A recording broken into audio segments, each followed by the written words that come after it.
Welcome or welcome back, everyone. Hi, I'm Dee. And I'm Ace. We're here today because it's been quite a while and we're going to give you a new recipe. The new recipe is going to be for glazed lemon sourdough cake or loaf. The ingredients, we have all pre-measured them out. Of course, the recipe will be in the description as usual. If we miss anything, not to worry, you'll find it there.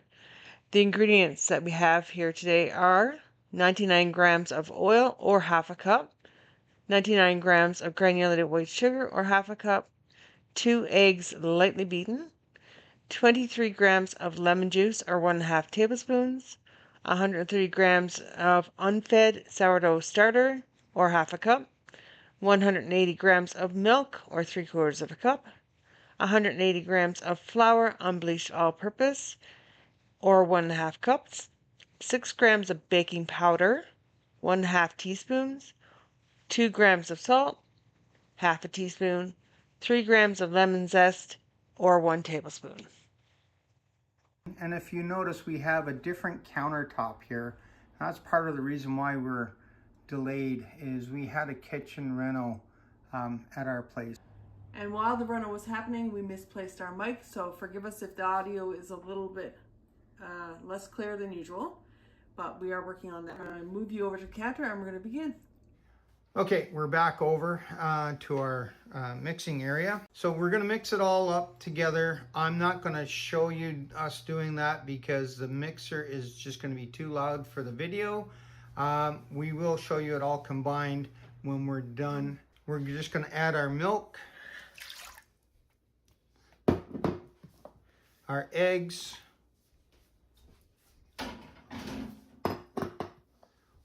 oil, spatula to get most of that oil out. Here we go. Gonna add our sugar. And we're gonna add our sourdough. So for this recipe, we're using unfed starter discard.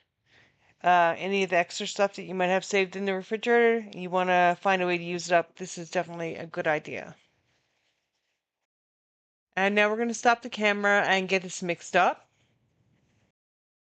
And we'll be back when we're done. And we're going to add the last 3 ingredients to a separate bowl now, the dry ingredients, get them all mixed together. So we're adding our flour, our baking powder, and our salt. And we're going to blend it all together and mix it into the wet ingredients bowl, and we'll be right back. Okay, so we have everything mixed here now. As you can see, it's all well blended. Now the last thing we're going to add in is our lemon juice and our lemon zest.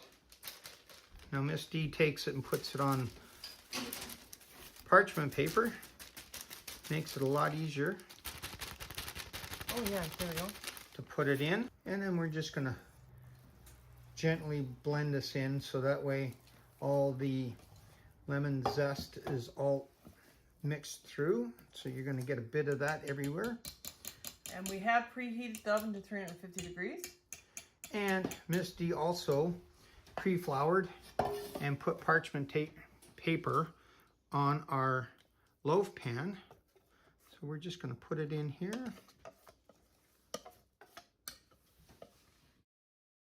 Before we put it in the oven, I just want to mention one thing. If you want to let this sit covered on the counter for 30 to 60 minutes, just to give the starter a chance to start to break down the gluten a little bit more, you can absolutely do that. Otherwise, you can just go straight ahead and bake it right away.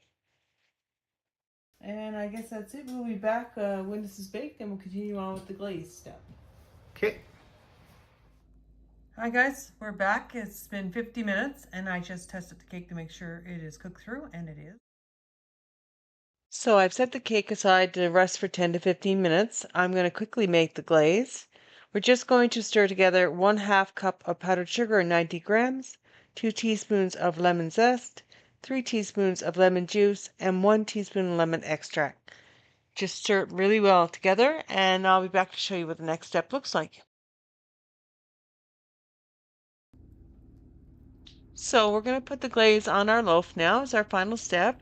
I do want to mention, just for a little tip, that I do poke some holes in the top of the loaf, either with a toothpick or barbecue skewer, whatever you have on hand. It just allows the glaze to be absorbed a little bit more into the loaf, give it a little bit extra flavor. If you don't want to do that, you can just pour the glaze on and it will be perfectly fine. And you can serve this warm, or you can let it cool down all the way if you wish. Either way is absolutely delicious, and I hope you'll let me know if you like it or not. So just pouring the glaze over the top of the loaf as evenly as I can. You may want to leave the loaf set for about 15 to 20 minutes. The longer it sits, the more the icing will take on that more gel-like consistency that we often get on cinnamon rolls, which is quite delicious. And I'll be back in just a moment, and Mr. Ace is going to give this loaf a little test for us. And so, as some people would say, this is the big reveal. We actually had patience and let this go for about an hour and a half. It's still warm. I'm going to cut a slice and we're going to go over to Mr. Ace now. As you can see, the icing has hardened, and now Miss Dee is going to cut us a slice. All right. Do a little slice, and Mr. Ace is going to have to taste test. He doesn't know yet. Oh, okay. Okay. And there that is. Should I take the camera from you? You're going to take the camera from me. Okay. And I'm doing it without the icing.